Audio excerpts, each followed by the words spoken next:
ফজরের আজান দিচ্ছে। আজানের ধ্বনি শুনে ঘুম ভেঙে গেল। চোখ ঢলতে ঢলতে বিছানা থেকে নেমে বাথরুমে চলে আসলাম উজু করার জন্য। উজু করে ঘরে গিয়ে নামাজ পড়ে নিলাম। সংসারের সব কাজ কর্ম শেষ করে পরেই অফিসে যেতে হবে। চুলায় চাল ধুয়ে বসিয়ে দিলাম আর অন্যদিকে তরকারি কাটছি। একটু একটু শীতে কাঁপছি। ভাত মাছ ডাল রান্না শেষ করলাম। এখন 6টা 20 বেজে গেছে। সবকিছু টেবিলের উপর সাজিয়ে রেখে চলে আসলাম শাওয়ার নিতে। 6টা 40 বাজে। আমি আমার মতো খেয়ে অফিসে রওনা দিলাম। প্রতিদিনের মতো আজও বাস স্টেশনে গিয়ে ওয়েট করছি বাসের জন্য। বাস আসতে উঠেও গেছি বাসে, কিন্তু একটাও সিট খালি নেই। তাই আজকেও দাঁড়িয়ে দাঁড়িয়ে যেতে হবে অফিসে। লোকাল বাস তো, তাই মাঝে মধ্যে দাঁড়িয়ে যেতে হয় এমন ভাবে। আমার নাম তেইহুম, সবাই ভালোবেসে আমাকে তে বলেই ডাকে। আমি হচ্ছি মধ্যবিত্ত ফ্যামিলির একটা সাধারণ সিম্পল মেয়ে। আমি গাজীপুরে থাকি। এখানেরই একটা প্রাইভেট কোম্পানিতে পিএর জব করি। আমার বস ইয়ান না, তার এক ছেলে রয়েছে। তবে ওনার ছেলেকে এখনো পর্যন্ত কেউ দেখেনি। দেখবেই বা কি করে, সে তো থাকে বিদেশে পড়াশোনা করে। আমাদের বস আরএম আর ওনার স্ত্রী জিন খুব ভালো মানুষ। এত বড় লোক হওয়া সত্ত্বেও ওনাদের মধ্যে কোনো অহংকার নেই। মিসেস জিন মাঝে মধ্যে অফিসে আসেন আর সবার সাথে গল্প করে। আর আমি স্যারের বিয়ে, তাই একটু বেশি আদর করে আমাকে। স্যার মাঝে মধ্যে শাসন করে, কিন্তু নিজের মেয়ের মতনই ভালোবাসেন। আমার পরিবার বলতে আজ থেকে 8 বছর আগে আমার মা স্ট্রোক করে মারা যায়। মা যখন জীবিত ছিল তখন আমি ছিলাম আমার মায়ের আদরের মেয়ে। আর বাবার রাজকন্যা। অনেক আদর করতো আমাকে, অনেক যত্ন করতো। বাবা নিয়ত করেছিল সারা জীবন আমাকে নিয়েই পার করে দেবে আর বিয়ে করবে না। মা চলে যাওয়ার 2 বছর পর্যন্ত সবকিছুই ঠিক ছিল।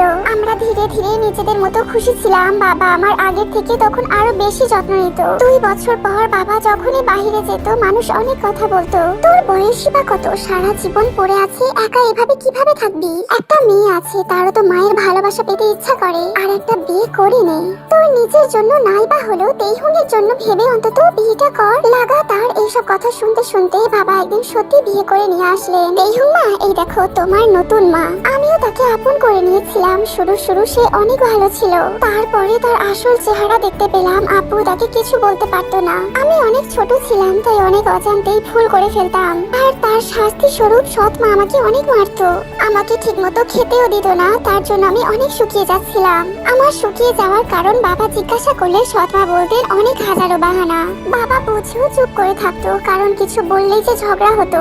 একদিন বাবা আমাকে পুরো বাড়ি খুঁজেও কোথাও পাইনি। বাবা দৌড়ে চলে যায় কবরস্থানের ওদিকে। সেখানে আমি মায়ের কবরের পাশে বসে বসে হাউ মাউ করে কান্না করছি। তা দেখে বাবা নিজেকেও সামলাতে পারলো না।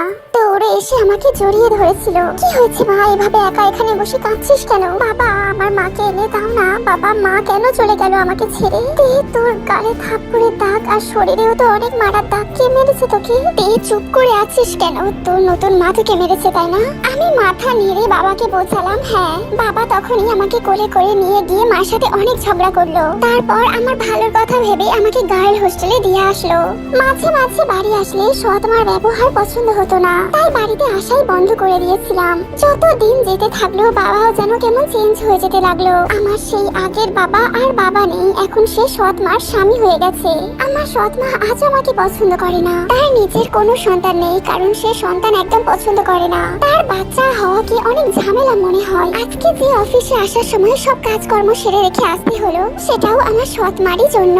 সে শুধু ঘুম থেকে উঠবে আর খাবে। অফিস থেকে বাসায় গিয়েও আমাকে সব কাজ একাকেই করতে হবে।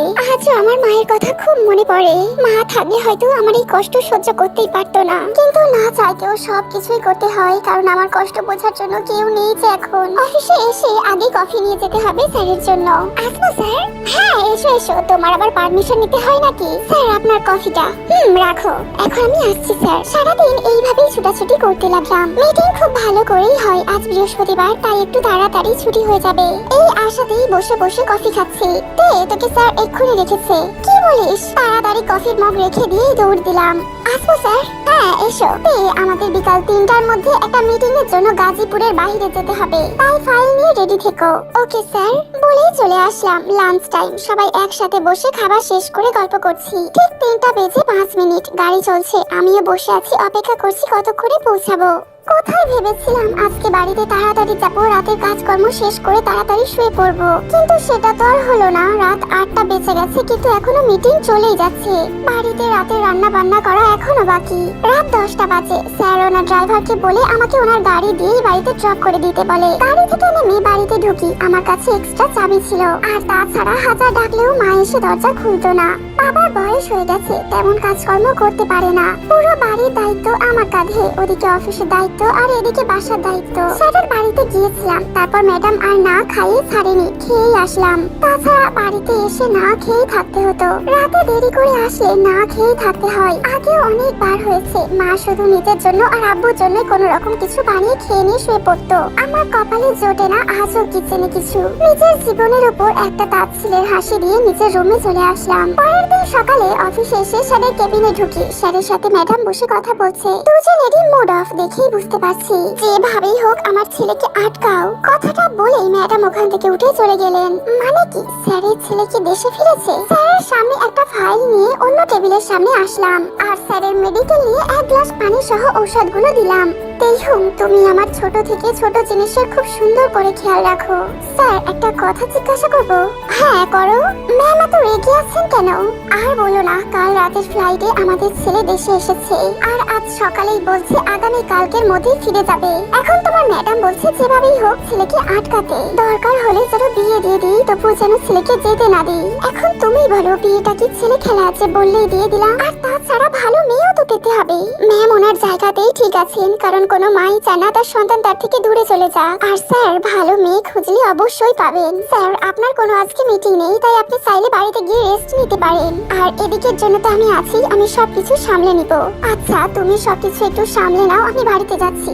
স্যার অন্য মনস্ক হয়ে কিছুক্ষণ কিছু একটা ভাবলেন, তারপর অফিস থেকে বেরিয়ে চলে গেলেন। সারাদিন কাজ করে বাড়িতে ফিরলাম, একটু রেস্ট নেব তারও উপায় নেই। ঘুম পাচ্ছে খুব, কিন্তু আমাকে রান্না করতে হবে। রাতে রান্না শেষ করে আমরা একসাথেই খেলাম, তারপর রুমে এসে কম্বল মুড়ি দিয়ে ঘুমিয়ে পড়ি। সকাল সকাল রুম ভেঙে যায়, নামাজ আদায় করে রান্না শুরু করে দিই। প্রতিদিনের ন্যায় কাজের মেয়ের মতো খেটে অফিসে চলে আসি। অফিসে এসে টুকটাক কাজ করি, তার মধ্যেই স্যার ডাকলেন। চলে আসলাম ওনার কেবিনে। কেবিনের বাহিরে বারান্দায় চোখ গেলে দেখলাম 2 হাত ভাঁজ করে দাঁড়িয়ে আছেন, সাথে ম্যাডামও আছেন। আমি তাদের কাছে আসলাম। স্যার, আমাকে ডেকেছেন? তোমার ম্যাম তোমার সাথে কথা বলবে। কেন? আরে তুমি বলো না। ম্যাম স্যারের দিকে তাকিয়ে বলল। স্যার আবারও ম্যামকে বলতে বললেন। ম্যাম আমার সামনে এসে দাঁড়িয়ে আমার 2 হাত ওনার হাতের মধ্যে নিলেন আর বলতে শুরু করলেন, তুমি অনেক লক্ষ্মী মেয়ে, তোমাকে 3 বছর ধরে আমরা চিনি। তুমি তোমার স্যারের নিজের বাবার মতো খেয়াল রেখেছো, আর আমাদেরকেও ভালোবেসেছো। তোমার মতো অনেস্ট মেয়ে আমাদের ছেলের জন্য আমরা খুঁজছি। প্লিজ তুমি আমাদের ছেলেকে বিয়ে করতে রাজি হয়ে যাও। আমরা তোমাকে নিজের মেয়ের মতো রাখবো। আমাদের ছেলে জাঙ্কুক একটু বদমেজাজি, একটু রাগী, কিন্তু মনের দিক থেকে খুব ভালো। তুমি প্লিজ রাজি হয়ে যাও। তোমার ফ্যামিলিকে রাজি করানোর দায়িত্ব আমাদের। স্যার, ম্যাম কি বলছেন? তোমার স্যারই কাল বাড়িতে গিয়ে আমাকে তোমার কথা বলেছে, আর আমিও একবারেই রাজি হয়ে গেছি। আমি যে কি বলবো, এভাবে হুটহাট বিয়ের জন্য রাজি হওয়া যায় নাকি? ছেলেটাকে আমি কখনো চোখে দেখিনি, কেমন তার স্বভাব চরিত্র কেমন আমি কিছুই জানি না। মনে মনে ভাবছি এসব। এদিকে এবার স্যারও এসে আমার হাত ধরলেন। এবার কি করব, কিভাবে স্যারকে না করব? তাই আমিও হ্যাঁ বলে দিলাম। স্যার ম্যাডাম বললেন আজ লাঞ্চেই ওনারা আমাদের বাসায় যাবেন। আমিও আব্বুকে সবকিছু বলেছি। দুপুর 12:40 রান্না শেষ করে সবকিছু গুছিয়ে রেখেছি, সাথে আমিও রেডি হয়ে যাই। কিছুক্ষণ পর স্যার ম্যাডাম আসেন। দুপুরে খেতে খেতে কথা বলছে সবাই। আগামী শুক্রবার আর আমাদের ছেলে জাঙ্কুকের বিয়ে, আর এই হলো আমাদের জাঙ্কুকের ছবি। আব্বু ছবিটা হাতে নিয়ে বললেন, মাশাআল্লাহ, আপনার ছেলে তো হীরের টুকরো। আব্বুর মুখে প্রশংসা শুনে আর চোখে ছবিটা দেখার চেষ্টা করলাম, কিন্তু কিছুই দেখতে পাচ্ছি না। আব্বু ছবিটা মার দিকে বাড়িয়ে দিলেন। মা ভ্রু কুঁচকে ছবিটা নিলেন, আর ছবিটা নিয়ে তার মুখটা হাঁ হয়ে গেছে। এটা আপনার ছেলে? পুরো হিরোদের মতো দেখতে। আপনাদের মেয়েও তো নায়িকার থেকে কম কিছু না। আমাদের কোনো দাবি নেই, শুধু তেকে আমাদের কাছে দিলেই হলো। বিয়ের সময় ওর যা কিছু লাগবে সবকিছুই আমরা দেবো ওকে। আমাদের বাড়ির বউ হবে, পা থেকে মাথা পর্যন্ত পুরো সাজিয়ে নিয়ে যাব। স্যার ম্যাডাম বিকেল বেলা দিকে চলে যান। টেবিলের উপর রাখা আছে ওনার ছবি। অনেক ইচ্ছা হচ্ছে দেখতে, কিন্তু দেখবো কিনা সেটা ভেবে ডিপ্রেশনে চলে যাচ্ছি। ধুর বাবা, এত ভেবে কাজ নেই, দেখেই ফেলি। দৌড়ে এসে ছবিটা হাতে নিয়ে ওনার নিচে লুকিয়ে রুমে চলে আসলাম। দরজাটা আটকে দিলাম। দরজার সাথে হেলান দিয়ে ছবিটা নিজের চোখের সামনে ধরলাম। প্রথম প্রথম নজরেই ভালোবেসে ফেলেছি, এত কিউট বলার মতো না। সন্ধ্যার দিকে রুমের দরজা বন্ধ করে বসেছিলাম আর শুরু হয়ে যায় সৎ মায়ের কোটকোটানি। বড় বাড়িতে বিয়ে হচ্ছে বলে অহংকারে রুমের বাইরে পাই পড়ছে না নবাব নন্দিনী। বলি জমিদারের বেটি ঘর থেকে বের হ, রাতের খাবারগুলো বানা। কি রে শুনতে পাস না? বের হস না কেন? কিছু না বলে দরজা খুলে বের হলাম আর রান্না করে ঘরে চলে গেলাম। রাতে খাওয়া শেষ হলে সবাই একসাথে খেয়ে দিয়ে ঘুমিয়ে পড়লাম। দেখতে দেখতে বিয়েটাও হয়ে গেল। বিয়েতে কতই না আয়োজন করেছে আমার শ্বশুর আর শাশুড়ি মা। এমন এমন পদ রান্না হয়েছে আমার বিয়েতে যা আমি খাওয়া তো দূর, চোখেও দেখিনি কখনো। একটা জিনিস আমার খুব খটকা লাগছে, ওই যে রাজকুমারের মতো ছেলেটার সাথে আমার বিয়ে হচ্ছে, সে তো আমাকে দেখেনি। অনেক শিক্ষিত স্মার্ট, তাহলে আমাকে না দেখে বিয়ে করতে রাজি হলো কেন? আমাকে তো দেখতেও চায়নি। আবার আমি গরিব, কেমন যেন মনের ভেতর খুঁতখুত করছে। রাতে স্যারের বাড়িতে মানে আমার শ্বশুর বাড়িতে নিয়ে আসা হয় আমাকে। একটা রুমের মধ্যে আমি বসে আছি। কিছুক্ষণ পর ম্যাম আসেন, সাথে কয়েকজন মহিলা আর আমার বয়সী কয়েকটা মেয়ে। ম্যামের হাতে খাবার ট্রে রয়েছে। খুব খিদে পেয়েছে না রে মা? হা কর, আমি খাইয়ে দিচ্ছি তোকে। কিন্তু ম্যাম, কি বললি তুই? আমাকে ম্যাম বললি? আমি কি এখনো তোর ম্যাম আছি? আচ্ছা বেশ, মাই বলবো। লক্ষ্মী মেয়ে আমার। আর কিছু মনে করিস না মা, রুম সাজানো হয়নি বলে। আসলে জাঙ্কুকের ফুলে অ্যালার্জি আছে, তাই আমি সাজাতে বারণ করেছি। কোনো ব্যাপার না মা। তারপর সবাই রুম থেকে বের হয়ে চলে যায়। একা একা বিছানার উপর হাত পা গুটিয়ে বসে আছি। রাত 12টা বেজে গেছে, ওনার এখনো আসার কোনো খবর নেই। এদিকে আস্তে আস্তে বাসার হইচই কমে যাচ্ছে। খুব ঘুম পেয়েছে, কিন্তু ঘুমাতে পারছি না। যদি দেখে এসে আমি ঘুমাচ্ছি তাহলে কি মনে করবেন উনি? রাত 1:40, হঠাৎ দরজা খোলার শব্দে নড়ে চড়ে উঠলাম। উনি ঢুস করে দরজাটা খুলে রুমে ঢুকলেন। আমি উঠে গিয়ে ওনাকে সালাম করার জন্য ওনার পায়ের কাছে বসি, আর উনি আমাকে এক লাথি মেরে অন্যদিকে ফেলে দিলেন। চোখ দুটো আগুনের লাভার মতো লাল হয়ে আছে। চোখ বড় বড় করে আমার ডান হাতের কবজি শক্ত করে ধরে উঠিয়ে দাঁড় করালেন। কি ভেবেছিস কি তুই জিওন জাঙ্কুক তোকে ভালোবেসে পছন্দ করে বিয়ে করেছে? যে জিওন জাঙ্কুকের পেছনে মেয়েদের লাইন লেগে থাকে, সেই জিওন জাঙ্কুক তোর মতো ছোট লোককে বিয়ে করবে? কি জন্য আমাকে বিয়ে করেছিস? টাকার জন্য, তাই না? অবশ্য তোদের মতো ছোট লোক মেয়েদেরকে আবার খুব ভালোভাবে জানা আছে টাকা ছাড়া আর কি বা চিনিস তোরা। ওনার কথাগুলো শুনে চোখের কার্নিশ বেয়ে অটোমেটিক্যালি পানি পড়ছে। হ্যাঁ আমি মানছি আমি গরিব, কিন্তু আমি লোভী নই। আপনাকে আমি টাকার জন্য বিয়ে করিনি, আমাকে স্যার আর ম্যাডাম রিকোয়েস্ট করেছিল তাই রাজি হয়েছি। চুপ কর, তুই বাড়িয়ে বাড়িয়ে মিথ্যে কথা বলবি আর আমি সেগুলো বিশ্বাস করব? বিয়েতে 10 লক্ষ টাকার শপিং করেছিস আর বলছিস তুই লোভী না? আপনি বিশ্বাস করুন আমি এসব করিনি, এইগুলো তো স্যার আর ম্যাম কিনেছেন। এভাবে আর কত ছেলের সামনে নেকা কান্না কেঁদেছিস বলতো? তুই তো প্রফেশনাল মনে হচ্ছে। দেখুন মুখ সামলে কথা বলুন, আমাকে যা ইচ্ছা বলেন, কিন্তু আমার চরিত্র নিয়ে কিছু বলবেন না, আমি সহ্য করতে পারবো না। কেন, কি করবি তুই? আপনার যদি পছন্দ নাই হয় আমাকে, তাহলে কেন বিয়ে করেছিলেন? জাঙ্কুক নিজের সর্বশক্তি দিয়ে আমাকে একটা ঠাস করে চর বসিয়ে দিল। আমি সঙ্গে সঙ্গে মাটিতে লুটিয়ে পড়লাম। গালে 5টা আঙুলের দাগ বসে গেছে, ঠোঁট কেটে রক্ত বের হচ্ছে। আমি তোকে নিজের ইচ্ছে বিয়ে করিনি, বাবা মা জোর করেছিল তাই বিয়ে করেছি, নয়তো আমার জুতো স্পর্শ করারও কোনো যোগ্যতা নেই তোর। কথাটা বলে আমার গায়ের ওপর থেকে পা তুলে বিছানার উপর উঠে গেল। আর শোন, আমার বিছানায় তোর জায়গা নেই। ব্যথায় আমি ফ্লোরে শুয়ে হাতে মুখ চেপে কাঁপছি। সারা রাত ফ্লোরেই কাটিয়ে দিই কাঁদতে কাঁদতে। সকালে ফ্লোর থেকে উঠে বাথরুমে চলে আসি আর এই দামি লেহেঙ্গাটা খুলে অন্য একটা ড্রেস পরে নেই। মা আমাকে বলে দিয়েছেন উনি নাকি সকাল 10টার সময় উঠে কফি খান। সকাল 10টা বেজে যাওয়াতে আমি কফি নিয়ে ওনার রুমে গেলাম। রুমে ঢুকতেই দেখলাম উনি বাথরুম থেকে বের হলেন। শরীরে শুধু একটা টাওয়াল জড়িয়ে রেখেছেন, সাথে ভেজা চুলে হাত বোলাচ্ছেন।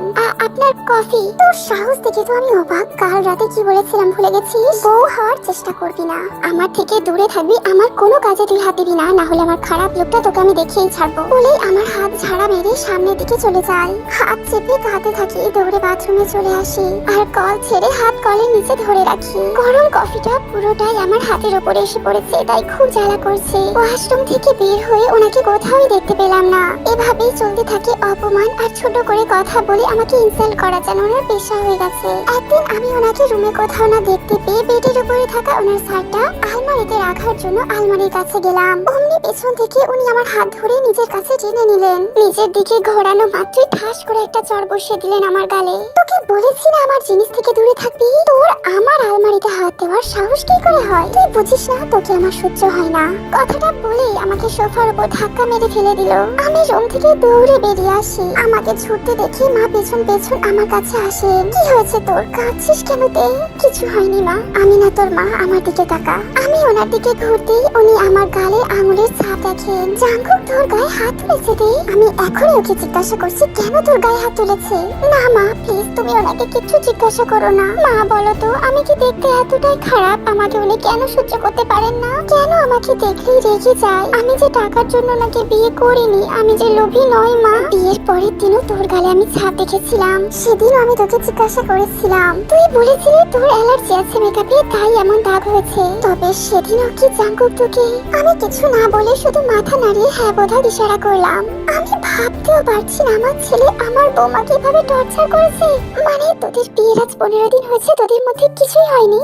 আমি মাথা নেড়ে না ইশারা করলাম। চিন্তা করিস না, তোর বউয়ের অধিকার আমি তোকে দেওয়াবো। তারপর মা আমার চোখে জল মুছে দিলেন। এত কিছুর পরও আমি জাঙ্কুকের আড়ালে ও টুকিটাকি কাজ করে দিই। 7 দিন পর আজ আমরা সবাই একসাথে ডিনার করছি।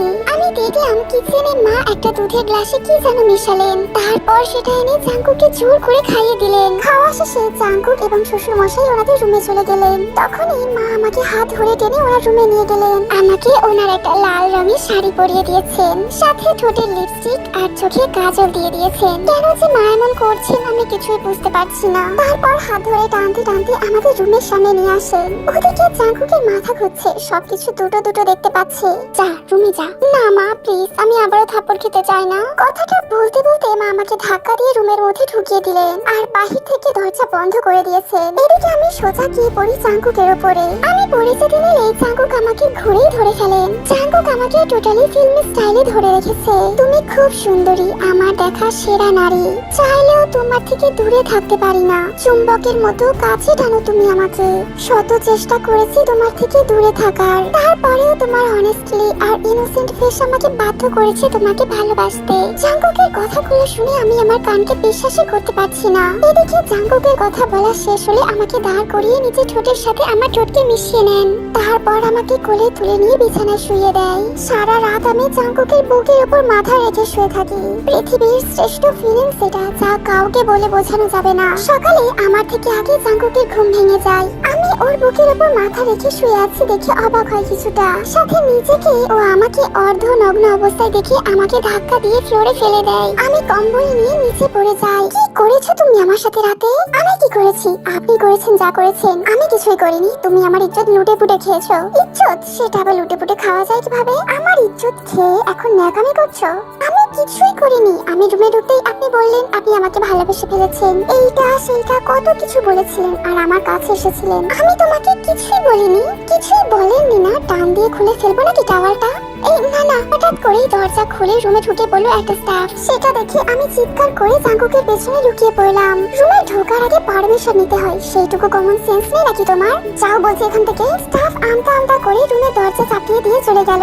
এবার জাঙ্কুক আমার দিকে ঘুরে দাঁড়ালো। কাল আমার মাথা ঠিক ছিল না, মাথা প্রচন্ড যন্ত্রণা হচ্ছিল। আর কালকে আমি তোমাকে কি বলেছি না বলেছি আমি সেগুলো কিছুই জানি না, আর তাছাড়া জানার প্রয়োজনও মনে করি না। কালকে যা হয়েছে একটা অ্যাক্সিডেন্ট ভেবে সবকিছু ভুলে যাও। এই কথাগুলো বলে ওয়াশরুমে চলে গেল জাঙ্কুক। আর আমি পাথরের মতোই দাঁড়িয়ে আছি। গতকাল রাতেও ভেবেছিলাম আজকে থেকে হয়তো সবকিছু ঠিক হয়ে যাবে, কিন্তু সকাল হতেই সব আগের মতো হয়ে গেল। কুয়াশার মতো ধোঁয়াশা হয়ে গেছে সব। এখন থেকে আমি ওনার সাথে তেমন ভাবে কথা বলি না, সব সময় ওনাকে ইগনোর করেই চলি। উনি কথা বললেও আমি উত্তর দিই না। ওনার হয়তো আমার এই ভেবে সমস্যা হচ্ছে, কিন্তু কিছুই বলছে না। কিছুদিন পর মা বাবা গ্রামের বাড়িতে গেছেন। বাড়িতে ভালো লাগে না, ওনাদের ছাড়া কেমন যেন খালি খালি লাগে। বারবার ওনাদেরকে কল করে বলি তাড়াতাড়ি যেন চলে আসে, তাই ওনারা বলেছেন আগামী কালকে সকালে চলে আসবেন। রাতে জাঙ্কুক বাড়িতে এসে আমাকে বলেন কালকে আমার কয়েকজন বন্ধু আসবে। ওনাকে কোনো উত্তর না দিয়ে আমি পাশ ফিরে শুয়ে পড়লাম। সকাল সকাল উঠে কিচেনে এসে রান্না করছি। দুপুরের দিকে সবাই চলে আসে, তাদেরকে ডাইনিং টেবিলে খেতে দিই। সবাই খাচ্ছে, হাসাহাসি করছে আর জিজ্ঞাসা করছে ভাবি কোথায়, দেখা করার জন্য। তবে আমি ওনার সামনেই আছি, একবারও বলছে না যে আমি ওনার স্ত্রী। তাদের মধ্যে একটা ছেলেকে দেখছি আমার দিকে বারবার বাজে নজরে দেখছে, কিন্তু এই কথা জাঙ্কুকে বললে সে আমার কথা বিশ্বাস করবে কেন? আমি তো তার কেউ হয় না, তারাই তার বন্ধু। সবার খাওয়া শেষ হতেই আমি কিচেনে চলে আসি। আর সবার আড়ালে ওই ছেলেটা আমার পেছন পেছন কিচেনে চলে আসে। কিচেনে তখন আমি একাই ছিলাম। ছেলেটা এসেই হঠাৎ করে আমার হাতটা ধরে ফেলে। আমি খুব ভয় পেয়ে যাই।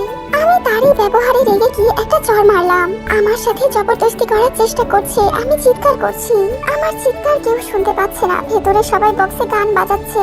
এদিকে নিজেকে বাঁচানোর সর্ব চেষ্টা করছি আমি। অন্যদিকে দুইবার কলিং বেল বাজানোর পরও কেউ দরজা খোলেনি বলে জিন তার হ্যান্ডব্যাগ থেকে এক্সট্রা চাবি বের করে দরজা খুলে ভেতরে আসে। আর এসেই এত লাউড মিউজিক শুনতে পাই। এদিকে জিন লক্ষ্য করে কিচেন থেকে তেয়ের গলার আওয়াজ আসছে। জিন আর আরএম কিচেনের দিকেই আসছেন।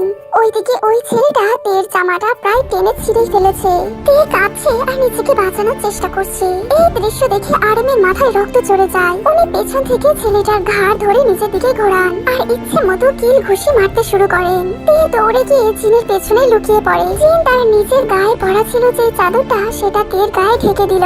আরএম ছেলেটাকে মারতে মারতে জাঙ্কুকের পায়ের কাছে নিয়ে গিয়ে ফেলে। জাঙ্কুক ছেলেটাকে দাঁড় করায় আর তাকে জিজ্ঞাসা করে, কি রে তোর এই অবস্থা কি করে হয়েছে? আমি করেছি। কেন, কি করবে তুমি? বাবা তুমি ওকে মেরেছো এইভাবে, কিন্তু কেন? কেন জানতে চাস তুই? এদিকে বন্ধুদের নিয়ে গান বাজাচ্ছিস আর ওইদিকে কিচেনে তোর লোফার বন্ধু, তোর বন্ধু বলতে আমার ঘৃণা করছে। কিন্তু ও কি করেছে? কি করেনি বল? তোর বাড়িতে এসে তের ইজ্জতে হাত দিতে যাচ্ছিল ওই লোফার ছেলে। কি বলছো তুমি? কি রে, কি হয়েছে রে কাল? আমি কিছু করিনি রে ভাই। কাজের ওই মেয়েটাই আমাকে ইশারা করে কিচেনে যেতে বলেছিল আর আমিও সুন্দরী মেয়ে দেখে চলে যাই। উনি মিথ্যে কথা বলছেন। Just set up. এতদিন তো তোকে আমি ছোট লোক লোভী মেয়ে ভাবতাম, আর আজকে সেটা প্রমাণ করে দিলি যে তুই লোভী সাথে সাথে চরিত্রহীন। কয়টা ছেলে লাগে রে তোর? তোর এই চেহারা দেখতে আমার ঘৃণা করছে। ব্যাস মিস্টার জিওন জাঙ্কুক, বিয়ের পর থেকেই আমি অনেক সহ্য করেছি। আমাকে যা ইচ্ছা তাই বলেছেন, আমার গায়ে হাত তুলেছে, আমি কিচ্ছু বলিনি। কিন্তু আর না, আমার চরিত্র নিয়ে কথা বলে আমি তো মেনে নেব না। এত কিসের অহংকার আপনার? এই গাড়ি বাড়ি সব বাংলো কি আপনার? না, এগুলো তো আপনার না, এগুলো সব বাবার। বিয়ের পর থেকেই উনি আমার সাথে যা যা করেছেন সব কিছু বলতে শুরু করি আমি। সবাই অবাক হয়ে হা করে আমার দিকেই তাকিয়ে আছেন। হয়তো ভাবতেই পারছেন না সবাই আমার সাথে জাঙ্কুক এমনটা করেছে, আর আমি মুখ বুঝে সবটা সহ্য করে গেছি। শেষে শুধু একটা কথাই বলতে চাই, আমি গরিব হতে পারি কিন্তু আত্মসম্মান জীবনের থেকেও বেশি প্রিয় আমার। আপনার বাবা মায়ের বিয়েতে দেওয়া সবকিছু রুমের আলমারিতেই রাখা আছে, চেক করে নেবেন। আর আমার যা যা আছে আমি এখানেই খুলে রেখে দিয়ে যাচ্ছি। শরীর থেকে সব গয়না আমি টেবিলের উপরেই রেখে দিলাম, সাথে বিয়ের আংটিটাও খুলে রেখে দিয়েছি। ভাবি, আপনি তখন বলেননি কেন যে আপনি ভাবি হন আমাদের? যার জন্য আমি আপনাদের ভাবি হয়েছি সেই তো আমাকে পরিচয় করিয়ে দিল না। তাহলে হাত বাড়িয়ে নিজে থেকে নিজের পরিচয় কিভাবে দিতাম? সরি, আমরা আপনাকে চিনতে পারিনি ভাবি। টেনশন করবেন না মিস্টার জিওন জাঙ্কুক, আপনার ডিভোর্স পেপার আমি পাঠিয়ে দেব, শুধু সাইন করে দিবেন। আর লাস্ট কথা, লোভী বা চরিত্রহীন কোনোটাই আমি নয়। জাঙ্কুক দু চোখ দিয়ে ফ্যাল ফ্যাল করে তাকিয়ে আছে আমার দিকে। ওনার পাশ থেকে হেঁটে স্যারের সামনে আসলাম। স্যার, আমার কি আপনার অফিসের বিয়ে জবটা আছে নাকি নেই? তোর সাথে এত কিছু হয়েছে মা, তুই আমাদের বলিসনি কেন? স্যার, জবটা আছে পাগলি, কালকে থেকে জয়েন করবি। তুই চলে যাবি মা? হ্যাঁ মা, আমার যে এখানে থাকার আর কোনো উপায় নেই। মা বাবাকে সালাম করে বেরিয়ে চলে আসলাম। একবারও পেছনে ফিরে তাকানোর ইচ্ছা হয়নি। জাঙ্কুক, তুই তো জানিস কাইয়ের চরিত্র কেমন। ও মেয়ে দেখলে নিজেকে সামলাতে পারে না, আর সেটা জেনেও তুই ভাবিকে এভাবে অপমান করলি, তাও সবার সামনে। এটা ঠিক করিসনি তুই। সবাই এই কথাটা বলেই চলে যায়। কাইও কিছু না বলে মাথা নিচু করে বেরিয়ে যায়। জিন ফ্লোরে বসে পড়ে। আমাদের বাড়ির লক্ষ্মী যে চলে গেল। কান্না করো না জিন, চলো রুমে চলো। জাঙ্কুক সোজা রুমে চলে আসে। আজ দিন সম্পূর্ণ শেষ হলো। বাড়ির মধ্যে কেউই জাঙ্কুকের সাথে কথা বলছে না। এমন ভাব করছে যেন জাঙ্কুক বাড়িতেই নেই। তোমরা সবাই এমন করছো কেন আমার সাথে? ওই লোভী চরিত্রহীন মেয়েটা চলে গেছে, ভালোই তো হয়েছে। জাঙ্কুকের মুখে এমন কথা শুনে আরএম উঠে গিয়ে জাঙ্কুকের গালে সজোরে একটা ঠাস করে চড় মারে। আজ পর্যন্ত তোমার গায়ে হাত তুলিনি, আর সেটাই আমার বড় ভুল। আরো আগেই আমার শাসন করা উচিত ছিল। তেইহুং কোনো চরিত্রহীন মেয়ে না। তেইহুংয়ের মতো মেয়ে খুঁজলে একটাও পাওয়া যাবে না। চলে আসো আমার সাথে। হাত ধরে টানতে টানতে সিঁড়ি দিয়ে উপরে নিয়ে যাচ্ছেন। বাবা, কোথায় নিয়ে যাচ্ছ আমাকে? চুপচাপ আমার সাথে এসো। একটা বন্ধ রুমের সামনে এসে জাঙ্কুকের হাতটা ছেড়ে দেন। জাঙ্কুক বুঝতে পারছে না এই রুমের সামনে তাকে কেন নিয়ে আসলো। সে ছোটবেলা থেকে দেখে এসেছে এই রুমটা বন্ধই রয়েছে। এখানে কেন নিয়ে এসেছো বাবা? ভেতরে চলো। ভেতরে ঢুকে জাঙ্কুক অবাক। অনেকগুলো কম্পিউটার আর সবগুলো মনিটরে পুরো বাড়ির সিন দেখাচ্ছে। কে কোথায় যাচ্ছে, কি করছে সবকিছুই পুরো বাড়ির কোনায় কোনায় সিসিটিভি ক্যামেরা। কিন্তু সেটা জাঙ্কুক জানতোই না। পেছন থেকে জিন বলে ওঠে, ছোট থেকেই তোকে মাথায় তুলে বড় করেছি, যখন যা চেয়েছিস সবকিছু দিয়েছি, কখনো কোনো কষ্ট বুঝতে দিইনি। ভেবেছিলাম বাইরে থেকে পড়ে আসলে ভালো মানুষ হতে পারবি, কিন্তু তুই আমাদেরকে ভুল প্রমাণ করে দিয়েছিস। তোকে আমার ছেলে ভাবতেও আমার শরীর ঘিন ঘিন করছে। পুরো বাড়ির সবকিছু তুই এখানে দেখতে পারবি। আর হ্যাঁ, বিয়ের পর থেকে আজ পর্যন্ত কত টর্চার করেছিস তুই মেয়েটার উপর। মেয়েটা তোকে কত ভালোবাসে বলে সবকিছু সহ্য করেছে। তুই এখন এখানে বসে বসে সবকিছু দেখবি কি কি তুই তোর সাথে করেছিস এতদিন। কথাটা বলার পর দুজনেই রুমে দরজা বন্ধ করে চলে যায়। জাঙ্কুক আরো অবাক হলো, ওর রুমেও সিসিটিভি ক্যামেরা দেখে। যাই হোক, বিয়ের রাত থেকে দেখা শুরু করলো। কিছুক্ষণ পর সবাই আসে আর ওকে খাইয়ে চলে যায়। তে বউ সেজে বসে আছে, দেখতে অপূর্ব সুন্দরী লাগছে। তারপরে ওতে একা একা বসে আছে। রাতে যখন জাঙ্কুক রুমে প্রবেশ করলো, তখনই তে ছুটে গেল জাঙ্কুকের কাছে, কিন্তু জাঙ্কুক থেকে লাথি মেরে ফেলে দিল। তারপর আরো কত কথা বলে সে শুয়ে পড়লো গিয়ে। পরের দিন কফির মগের গরম কফি তের হাতে ফেলে দেয়। তারপরে ও যা যা অত্যাচার করেছে জাঙ্কুক সবকিছুই দেখছে। মুখ চেপে ধরে বসে আছে জাঙ্কুক। এত কিছু সহ্য করেও যখন জাঙ্কুক ঘুমিয়ে যেত, তখন শরীরে কম্বল টেনে দিত তে। তার মাথার পাশে বসে বসে তার মাথায় হাত বুলিয়ে দিত। রুমে জাঙ্কুক না থাকলে জাঙ্কুকের সকল কাজ তে করে, কিন্তু জাঙ্কুকে বলা হতো স্টাফ করেছে। জাঙ্কুক ঘুমিয়ে গেলে তে রোজ রাতে জাঙ্কুকের মাথার পাশে বসে হাত বুলিয়ে দিত। তারপর ফ্লোরে বসে থাকতো, আর পরে সেই ফ্লোরে কাঁপতে কাঁপতে শুয়ে ঘুমিয়ে যেত। এত কিছু দেখে জাঙ্কুকের চোখ দিয়ে পানি পড়ে যায়। তারপর সে আজকে ঘটনা দেখা শুরু করলো। বন্ধুরা বাড়িতে আসার পর থেকে কাই দৃষ্টিতে বারবার দেখছে তেকে। ডাইনিং টেবিলেও বারবার তের দিকে তাকাচ্ছে। একটা মনিটরে দেখাচ্ছে খাওয়া শেষে সবাই রুমে চলে আসে, আর একটা মনিটরে দেখাচ্ছে কাই সবার আড়ালে তের পেছন পেছন কিচেনে চলে যায়। আর কিচেনে গিয়ে কি কি হয়েছে সবকিছু দেখছে জাঙ্কুক। এখন জাঙ্কুকের রাগে চোখ লাল হয়ে গেছে, কপালের রগগুলো ফুলে গেছে, মুখ লাল হয়ে গেছে। আর তখনই সেখানে থেকে রক্ষা করতে আসে তার আব্বু। সবার সামনে যখন আমার থেকে সাপোর্ট করার দরকার ছিল, তখন আমি কি করলাম? নিজের ইগোকে এতটাই গুরুত্ব দিয়েছিলাম যে একটা মেয়ের ভালোবাসা দেখতে পাইনি। আর নিজের ভালোবাসা লুকিয়ে রাখার জন্য কত অপমান করেছি, কত মেরেছি, কত কিছু বলেছি। আমি এত খারাপ কি করে হলাম? ফ্লোরে বসে কাঁদতে থাকে জাঙ্কুক। পরের দিন তে আগের মতো সকালে ঘুম থেকে উঠে নামাজ পড়ে। তারপরে সংসারের সব কাজ শেষ করে অফিসের জন্য বাড়ি থেকে বের হয়। কার বাড়িতে আসার পর অনেক কটু কথা শোনায় তার সৎ মাতাকে। অফিসে এসে আগের মতোই কাজ শুরু করে দিয়েছে তে। স্যারের কেবিনে গিয়ে তো অবাক হয়ে যায়, কারণ স্যারের চেয়ারে বসে আছে স্বয়ং জাঙ্কুক। কামিন তে সেদিকে পাতা না দিয়ে বিয়ের মতনই কাজ করছে। এদিকে জাঙ্কুক হয়তো ভেবেই নিয়েছে তেকে কাজ করিয়ে করিয়ে মারবে। রাত 11টা, অফিসে সবাই চলে গেছে, শুধু তে আর জাঙ্কুকই রয়ে গেছে। আমিও বাড়িতে যাব না আর তোমাকেও যেতে দেব না। আজ মন ভরে তোমাকে দেখবো। মনে মনে বলল জাঙ্কুক কথাটা। স্যার বাড়ি যাব, সবাই তো চলে গেছে। অফিসে কাজ করতে আসো নাকি বাড়িতে যাওয়ার জন্য আসো? সবাই তো চুপ করে বসে থাকো এখানে। তে চোখে মুখে বিরক্তির ভাব নিয়ে বসে আছে। জাঙ্কুক ল্যাপটপে কাজ করছে আর চোখে তেকে দেখছে। কয়েকদিন এভাবেই কেটে যায়। তেইহুনের খুব বিরক্ত লাগছে জাঙ্কুকের এমন কাজকর্ম। একদিন তে দুই হাতে দুইটা কাগজ নিয়ে আসে। প্রথম কাগজ তে জাঙ্কুকের সামনে রাখে। কি এটা? পদত্যাগের চিঠি। কেন? পদত্যাগের চিঠি কেন দেয়? আর ওই হাতে কি আছে তোমার? নিজেই দেখে নিন বলে এই কাগজটা জাঙ্কুকের সামনে রেখে জাঙ্কুক কাগজটা খুলে রাগে লোকে তের দিকে তাকায়। What is this? Divorce paper. আমি সই করে দিয়েছি, আপনিও সই করে দিবেন, আসি বলেই তে তাড়াহুড়ো করে কেবিন থেকে চলে যেতে নেয়। তখনই পেছন থেকে জাঙ্কুক তের হাত ধরে টান দিয়ে নিজের বুকের সাথে মিশিয়ে নেয়। ছাড়ুন, কি করছেন কি আপনি? ছাড়ুন বলছি। তোমার সাহস হয় কি করে আমাকে ডিভোর্স পেপার দেওয়ার? সাহস পেলে কোথা থেকে? আপনাকে বলার জন্য বাধ্য নয় আমি। কাগজগুলোতে সই করে দিবেন আর ছাড়ুন, আমাকে যেতে দিন বলছি। কিছুতেই তোমাকে ছাড়বো না, কোনো কিছুর বিনিময়েও তোমাকে যেতে দেব না আমি। কেন? কিসের জন্য? কি হয় আমি আপনার? তুমি আমার এক রাতের বউ, আমি তোমাকে ভালোবাসি। তোমাকে ছাড়া থেকে বুঝেছি তোমাকে ছাড়া আমি থাকতে পারবো না। তুমি আমার সব।